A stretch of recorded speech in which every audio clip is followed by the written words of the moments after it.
வணக்கம். வாங்க இன்னைக்கு நாம ஒரு செம்ம இன்ட்ரெஸ்டிங்கான பயணத்துக்கு போக போறோம். இந்திய பங்குச்சந்தையோட 150 வருஷ பயணம். ஒரு ஆலமரத்துக்கு கீழே ஆரம்பிச்சு இன்னைக்கு உலகத்தோட டாப் டிஜிட்டல் மார்க்கெட்ல ஒண்ணா நிக்குது. இந்த அசர வைக்கிற கதை தான் நாம இப்ப பார்க்க போறோம். பாத்தீங்களா இந்த வரிய? சிம்பிளா இருந்தாலும் எவ்ளோ பெரிய விஷயத்த சொல்லுது. வெறும் நம்பிக்கையில ஆரம்பிச்ச ஒரு விஷயம் இன்னைக்கு டெக்னாலஜியோட உச்சத்துக்கு போயிருக்குன்னா அது நிஜமாவே ஒரு மிராக்கிள் தானே.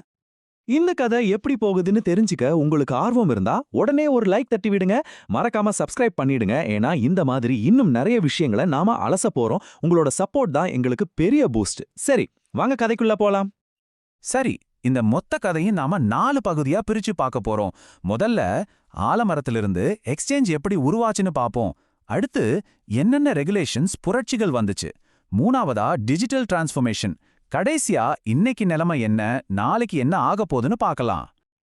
ஓகே, பகுதிக்குள்ள போலாம். இந்த கதை எங்க தொடங்குது தெரியுமா?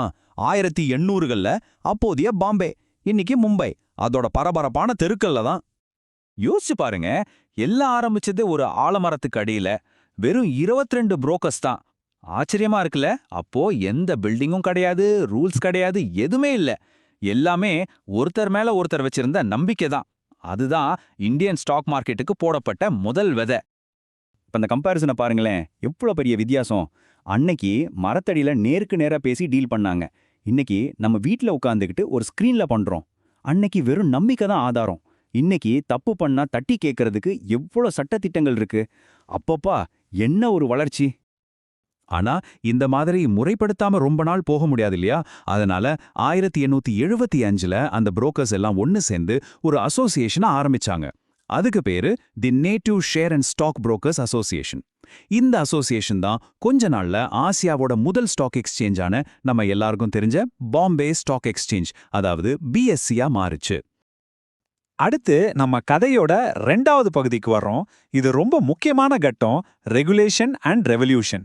சுதந்திரத்துக்கு அப்புறம் சந்தையில ஏற்பட்ட சில நெருக்கடிகள் எப்படி ஒரு பெரிய புரட்சிக்கு வழிவகுத்ததுன்னு இப்ப பார்க்கலாம். சுதந்திரம் கிடைச்சதும் நம்ம அரசாங்கம் மார்க்கெட்டை ஸ்டேபிளா வைக்கணும்னு நினைச்சு சில கடுமையான கண்ட்ரோல்ஸ் கொண்டு வந்தாங்க. அதுல ஒண்ணுதான் இந்த கேபிட்டல் இஷ்யூஸ் ஆக்ட். ஆனா இந்த மாதிரி சட்டங்கள் ஒரு விதத்துல மார்க்கெட்டோட இயல்பான வளர்ச்சியை கொஞ்சம் மெதுவாக்கிடுச்சுனே சொல்லலாம். 1992 இந்திய ஸ்டாக் மார்க்கெட் ஹிஸ்டரியில இந்த வருஷத்தை யாராலையும் மறக்க முடியாது. ஹர்ஷத் மேத்தா ஸ்கேம் மொத்த சிஸ்டத்தையும் ஆட்டி பார்த்துருச்சு. அந்த ஒரு பெரிய நெருக்கடி தான் சிஸ்டம்ல இருந்த எல்லா ஓட்டைகளையும் அப்பட்டமா வெளிக்கொண்டு வந்துச்சு. இந்த மாதிரி ஒரு நெருக்கடியான சூழலிலிருந்து தான் ஒரு ஹீரோ மாதிரி ஒரு அமைப்பு உருவாச்சு. அதுதான் SEBI, securities and exchange board of India. முதலீட்டாளர்களோட பணத்தை பாதுகாக்கவும் மார்க்கெட்ல ஒரு ஒழுங்க கொண்டு வரவும் உருவாக்கப்பட்ட ஒரு பவர்ஃபுல் பாடி இது. செபி வந்ததுக்கு அப்புறம் 1994ல நேஷனல் ஸ்டாக் எக்ஸ்சேஞ்ச், அதாவது என்எஸ்சி வந்துச்சு. அது ஒரு நிஜமான புரட்சினே சொல்லலாம். அது வரைக்கும் ஒரே சத்தமா காகிதமா இருந்த ட்ரேடிங் ஃப்ளோருக்கு பதிலா முதல் தடவையா நாடு முழுக்க கம்ப்யூட்டர் ஸ்கிரீன் மூலமா ட்ரேட் பண்ற சிஸ்டத்தை கொண்டு வந்தாங்க. இதனால ஸ்பீட் அதிகமாச்சு, வெளிப்படைத்தன்மை வந்துச்சு, முக்கியமா யார் வாயாலும் ட்ரேட் பண்ணலாங்கிற நிலைமை உருவாச்சு. இப்போ உங்ககிட்ட ஒரு கேள்வி, ஒரு மார்க்கெட் ரெகுலேட்டருக்கு, அதாவது செபி மாதிரி ஒரு அமைப்புக்கு எது ரொம்ப முக்கியமான குவாலிட்டின்னு நீங்க நினைக்கிறீங்க? நேர்மையா, ஸ்பீடா, இல்ல யாரையும் கேள்வி கேட்கிற வலிமையா?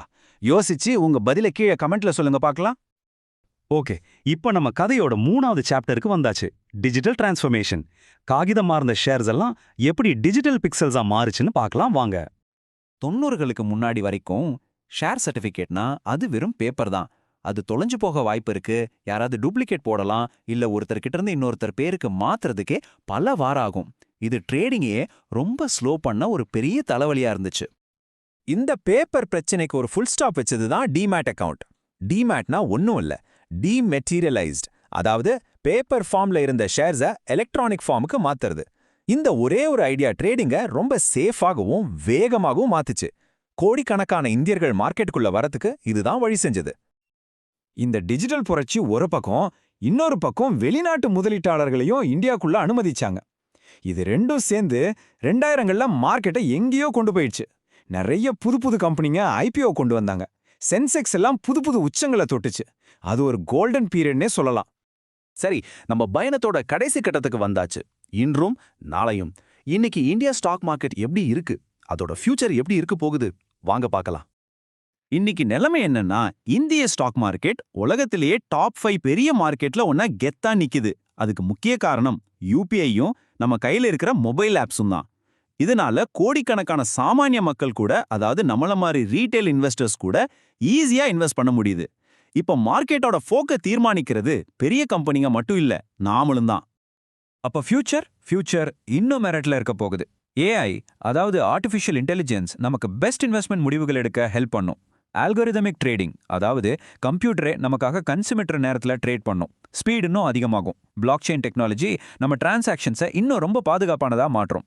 மொத்தத்துல இந்திய மார்க்கெட் உலகத்தோட இன்னும் டைட்டா கனெக்ட் ஆகும். திரும்பி பார்த்தா ஆச்சரியமா இருக்குல்ல?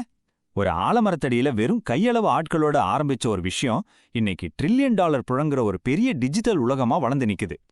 ஆனா இந்த பிரம்மாண்ட வளர்ச்சிக்கு பின்னாடி ஒரு விஷயம் மட்டும் மாறாம இருந்திருக்கு. அது என்னன்னா, தொடர்ச்சியான சீர்திருத்தமும் ஒரு தெளிவான பார்வையும் தான். இதுதான் இந்த 150 வருஷ பயணத்துல நாம கத்துக்க வேண்டிய முக்கியமான பாடம். 150 வருஷத்துல ஒரு மரத்திலிருந்து ஆர்டிஃபிஷியல் இன்டெலிஜென்ஸ் வரைக்கும் இந்த மாற்றமே நம்மள பிரமிக்க வைக்குது. அப்படின்னா அடுத்த 150 வருஷம் என்னவெல்லாம் கொண்டு வரும்னு நினைக்கிறீங்க? உங்க கற்பனை என்ன சொல்லுது? யோசிச்சு பாருங்க. இந்த சூப்பரான பயணத்துல எங்களோட சேர்ந்து வந்த உங்களுக்கு ரொம்ப நன்றி.